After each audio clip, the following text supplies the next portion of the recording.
Hello friends, elevator চ্যানেলে আমি তোমাদেরকে ওয়েলকাম জানাচ্ছি। মানে এবার আগামী আমাদের যে পরীক্ষাটা হতে চলেছে ইভেন্ট সেমেস্টার সেকেন্ড সেম 2025 সালে এই সেকেন্ড সেমেস্টার বা মানে ইভেন্ট সেমেস্টারের পরীক্ষাগুলো অলরেডি নোটিশ আমাদের এসে গেছে। 23শে মে থেকে শুরু হচ্ছে। তো এখন সেকেন্ড সেমেস্টারে আমাদের যে ইকোনমিক্স পেপারটা আছে, বিবিএ যারা পড়ছে, এই পেপারটা নিয়ে আজকে আমরা একটু আলোচনা করব।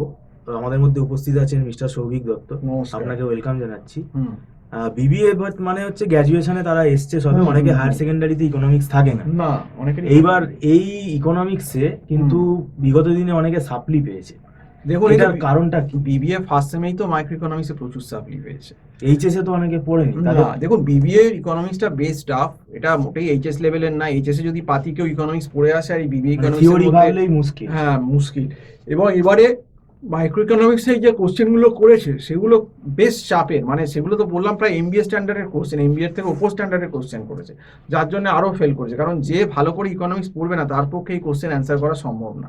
এবং এই সেকেন্ড সেমিস্টারও এই বিবিএর যে ম্যাক্রো ইকোনমিক্স এবার আছে, ম্যাক্রো মানে কি অ্যাজ এ হোল, মানে আমি দেশের ন্যাশনাল ইনকাম জানবো, জিডিপি জানবো, জিএনপি জানবো, পার্সোনাল ইনকাম কি করে ন্যাশনাল ইনকাম থেকে ডিরাইভ হচ্ছে জানবো। তারপর হচ্ছে বিভিন্ন মেথড ন্যাশনাল ইনকামের মেজারমেন্টের, যেমন ধরুন এক্সপেন্ডিচার মেথড আছে, তারপর আপনার ধরুন ভ্যালু অ্যাডেড মেথড আছে, এগুলো সব জানতে হবে। তার সঙ্গে পার ক্যাপিটা ইনকাম জানতে হবে। তার সঙ্গে আপনার সিম্পল কেনশিয়ান মডেলের ভিতরে আপনার কনজামশন ফাংশন, সেভিং ফাংশন, তার স্লোপ, এগুলো জানতে হবে। প্যারাডক্স অফ থ্রিফট আপনাকে জানতে হবে। তার সঙ্গে আপনাকে মানি মার্কেট মানে রিজার্ভ ব্যাংক, তারপর আরবিআই রিজার্ভ ব্যাংকের তারপর কোঅপারেটিভ ব্যাংকের ফাংশন, নর্মাল ব্যাংকের ক্রেডিট ক্রিয়েশন প্রসেস, এগুলো সমস্ত আপনাকে কিন্তু ইলাবোরেটরিভাবে জানতে হবে। কাজেই এই ম্যাক্রো ইকোনমিক্সও যে এবারে সেকেন্ড সেমে আছে, এটাও কিন্তু খুব টেকনিক্যাল পেপার এবং বোঝার পেপার। মানে এটা মুখস্থ করে কেউ লিখে আসতে পারবে না। আপনাকে রিজার্ভ রেপো রেট, ব্যাংকের যে রেপো রেটটা, তারপর রিজার্ভ রিকোয়ারমেন্ট রেশিও, তারপর কি করে আরবিআই ক্রেডিট ক্রিয়েশন প্রসেসটাকে মানে ক্রেডিটটাকে কন্ট্রোল করছে, ইনফ্লেশনটাকে কন্ট্রোল করছে, ক্রেডিট ক্রিয়েশন প্রসেসটাকে কন্ট্রোল করছে, কিভাবে করছে আরবিআই। বা আপনার যেমন বন্ড সিকিউরিটিস, যেমন আরবিআই দেখুন অনেক সময় কন্ট্রোল করার জন্য মানিটাকে কি করে, যখন দেখে যে মানি আমাকে ইনফ্লো করাতে হবে, মানে মার্কেটে আমার মানি সাপ্লাইটা বাড়াতে হবে, তখন দেখবেন কিন্তু কি করে না, ও কিন্তু আপনার যে গভর্নমেন্ট যে বন্ডগুলো আছে দেখবেন, সেগুলোকে কিন্তু কি করে কিনে নেয়। যেই কিনে নেয় ও, তখন মার্কেটে কি ব্যাংক বা মার্কেটে মানিটা ফ্লো হয়। আর যখন ও মনে করে না মানি সাপ্লাইটা কম করব, ইনফ্লেশন কন্ট্রোল, তো সেক্ষেত্রে কিন্তু আবার উল্টোটা করে, ও কিন্তু মার্কেট থেকে টাকা তুলে নেয়। তখন কিন্তু আবারও বন্ডগুলো কি করে, হ্যাঁ, বেচে দেয়, সেল করে দেয়। তাহলে মার্কেট থেকেও টাকা তুলছে। মানে দুটো দুরকম পলিসি। তো এই যে ইলাবোরেট ব্যাপারগুলো, এই যে বিবিএ সেকেন্ড সেমের যে ম্যাক্রোর যে এই টেকনিক্যাল ব্যাপারগুলো, যে হোয়াট ইজ ন্যাশনাল ইনকাম বা মানি মার্কেটটা কি, হ্যাঁ, হোয়াট ইজ মানি, মানির ভেতর যে M1 money, M2 money, M3, M4, what is M1 money, M1 মানি যেগুলো আমরা কারেন্সি নোটগুলো ব্যবহার করি, কয়েন ব্যবহার করি, সেভিংস, এগুলো হচ্ছে M1 মানি ন্যারোয়ার সেন্সে। ব্রডার সেন্সে যদি আপনি M2 মানিতে যান, সেখানে দেখবেন সেভিংস, আপনার ফিক্সড ডিপোজিট, টার্ম ডিপোজিট যেগুলো আছে, সেগুলো সমস্ত আস্তে আস্তে আসবে।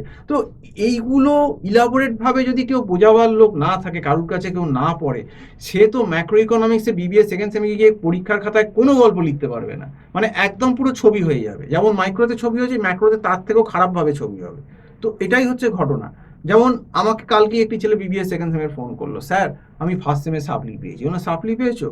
তো আমি যেই সেকেন্ড সেম পড়ার কথা ইকোনমিক্সের বললাম, এটা নমিনাল রেটই তাকে বললাম যে আমি একটা সাবজেক্ট, আমাদের তো এখন রোজ ক্লাস হচ্ছে, কারণ সময় নেই, 23 সেমে পরীক্ষা। অলরেডি আমার যে বিবিএর ব্যাচ আছে তাদের ক্লাস 1 মাস ওভার হয়ে গেছে। 1 মাস হয়ে গেল, 1 মাসে আমি প্রায় 3টে টপিক প্রায় শেষ করে দিয়েছি ইকোনমিক্সে। তো আরেকটা পেপারও ডেভেলপমেন্ট পেপার পড়াচ্ছি, তো সেগুলোর প্রায় 3টে টপিক শেষ। তো কারণ আমাদের তো তাড়াতাড়ি এগোতে হচ্ছে। কিন্তু যারা এগুলো পড়বে না, যে মানি সাপ্লাই কিভাবে আরবিআই কন্ট্রোল করে, ইনফ্লেশনটা কি করে কন্ট্রোল করে, বা রেপো রেটটা কি, তো এইগুলো তো বোঝাবার জন্য একটা গাইড দরকার, তাই না? ব্যাপারটা যে মানি সাপ্লাই, ইনফ্লেশন কি করে কন্ট্রোল হচ্ছে, রেপো রেট কি, হ্যাঁ, রিজার্ভ রেশিওটা কি, সেন্ট্রাল ব্যাংকের ফাংশন কি, কোঅপারেটিভ ব্যাংকের ফাংশন কি, তাহলে এগুলো কে বোঝাবে? এগুলো বোঝাবার তো লোক নেই। সেভিং ফাংশনটা কিরকম হয়, সেভিং ফাংশনের গ্রাফটা কিরকম হয়, কেন সেভিং ফাংশনটা নিচ দিয়ে গ্রাফটা ওঠে, তো এইগুলো বোঝাবার মতো লোক, ফ্যাকাল্টি, আমি কাউকে আমি ছোট করে বলছি না, কিন্তু ম্যাকআউটে এক্সপিরিয়েন্স ফ্যাকাল্টির একটু অভাব আছে। সেটা অভাবও আছে। কারণ এখন যেটা আমাদের এই ছোটোখাটো যে কলেজগুলো আছে, আমাদের স্টুডেন্টরাই বলছে যে নাকি সবে ফ্রেশার সবে এমবিএ পাস করে বেরিয়েছে তাদেরকে ফ্যাকাল্টি হিসেবে রাখছে। তো ডেফিনেটলি সেক্ষেত্রে সেই রকম এক্সপিরিয়েন্স ফ্যাকাল্টি যদি ল্যাগ হয়, এই সমস্ত জিনিস একদম প্রপার এক্সপিরিয়েন্স প্লাস ইকোনমিক্সের লোক ছাড়া বোঝানো কিন্তু মুশকিল আছে স্টুডেন্টের বেসিকগুলো। যেমন ন্যাশনাল ইনকাম, কি জিনিস ন্যাশনাল ইনকাম, বা জিএনপি জিডিপির তফাৎটা কি, এইগুলো যে বোঝাবো। Gross national product, gross domestic product, GDP মানে হচ্ছে আপনার টেরিটোরিয়াল লিমিটের মধ্যে যে আমাদের 1 ইয়ার যে প্রোডাকশন, মানে আমাদের কান্ট্রির মধ্যে আমাদের ডোমেস্টিক ফ্যাক্টর দিয়ে।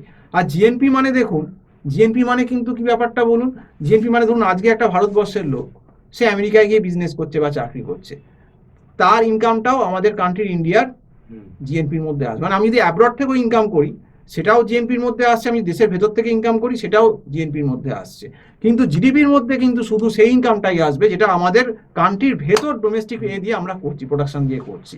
এবং তাহলে দেখুন একটা যেমন একটা সুন্দর করে বোঝাচ্ছি, একটা লোক ধরুন সাউথ আফ্রিকান যদি আমাদের দেশে এসে আজকে চাকরি করে, সাউথ আফ্রিকান সে ইন্ডিয়াতে চাকরি করছে, সে যে মাইনেটা পাচ্ছে সেটা কিন্তু যেহেতু ইন্ডিয়াতে করছে ইন্ডিয়ার জিডিপির মধ্যে ঢুকছে, কিন্তু উনি যে ইনকামটা করছেন ওনার কান্ট্রির কিসে ঢুকছেন, তাহলে অ্যাব্রডে করছেন বলে জিএনপির ভেতর ঢুকছে। তো এই যে ব্যাপারগুলো, এইগুলো একটু সুন্দর করে নোট করে কম সময়ের ভেতর বোঝানো, এটা কিন্তু এক্সপিরিয়েন্স ফ্যাকাল্টি ছাড়া সম্ভব নয়। এবং এই সমস্ত জিনিস যদি কেউ ইকোনমিক্স ঠিকভাবে না পড়ে, সে আমি চ্যালেঞ্জ করে বলতে পারি সে পরীক্ষার হলে গিয়ে শুধু ওই আঙুল চিংড়বে আর এরকম করবে, কিচ্ছু একটা কিছু 2-3 লিখতে মাসে পারবে না। আমাদের এলিভেটর ইনস্টিটিউটই একমাত্র পড়ানোর সাহসটা নেয়। হ্যাঁ, পারবে না, আর এইভাবে কেউ বোঝাবেও না। আমি তো বলছি কোনো ফ্যাকাল্টি ভাবে বোঝাবে না। এবার জিএনপি জিবিটা আপনাকে পরিষ্কার একদম ছবির মতো ব্যাপারটা বলে দিলেন একটা এক্সাম্পল দিয়ে, তো এইভাবে তো সবাই বোঝাবে না। আর এই ম্যাক্রো মুখস্থ করার জিনিস না, এটা বুঝে মুখস্থ করতে হবে, না বুঝলে কিছুই সে লিখতে পারবে না গিয়ে। তো এই মাইক্রোটাও সেম ছিল, মাইক্রোতেও ওই জন্য সেম ফেল করেছে, ম্যাক্রোতেও সেই একই দশা হবে। এখন কেউ যদি নিজেকে অতি শেয়াল পণ্ডিত ভাবে যে আমি সবই গুগল নেট আর এআই দেখে পড়ে ফেলবো, তাহলে সে সাপ্লি হবেই। তার 10 জনের ভেতর 1-2 জন এক্সেপশনাল থাকতে পারে, কিন্তু 8 জন স্টুডেন্ট কিন্তু পারবে না। তাকে কিন্তু প্রপারলি শিখতেই হবে what is macro economy. Macro মানে অ্যাজ এ হোল, মানে আমরা মাইক্রো ইকোনমিক্স মানে কি, যে আমি একটা ইন্ডিভিজুয়াল নিয়ে ডিল করছি, ইন্ডিভিজুয়াল ফার্ম বা ইন্ডিভিজুয়াল, কিন্তু ম্যাক্রো মানে আমি as a nation wise whole নিয়ে ম্যাক্রো নিয়ে ডিল করছি।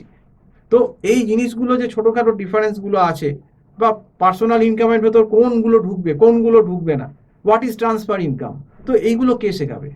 তো এগুলো তো শিখতে পারবে না, তারা নিজে পড়ে উদ্ধার করতে পারবে না। তো এই জন্যই এই ম্যাক্রো ইকোনমিক্স পেপারে কিন্তু দেখবেন এবারে প্রচুর ফেল হবে, সাপ্লি হবে। কারণ এই বোঝাবার লোকই নেই, প্রথম কথা। নিজে পড়ে এরা বোঝা সম্ভব না, বুঝতে পারবে না, এত কম সময়ের ভেতর ম্যাক্রো পড়ে বোঝা যায় না এগুলো, এটাই আপনাকে বললাম। তাও এদের আবার ইনফ্লেশন আছে, ফিনিশ কার্ভ আছে, ইনফ্লেশন আছে। What is inflation? ইনফ্লেশন মানে কি বোঝায়? ডিমান্ড পুল ইনফ্লেশন, কস্ট পুল ইনফ্লেশন। ডিমান্ড পুল ইনফ্লেশনটা কি কারণের জন্য হয়, সেই জন্য এগ্রিগেট ডিমান্ড কার্ভের কনসেপ্ট, এগ্রিগেট সাপ্লাই কার্ভের কনসেপ্ট, এগুলো সমস্ত কিন্তু জানতে হবে।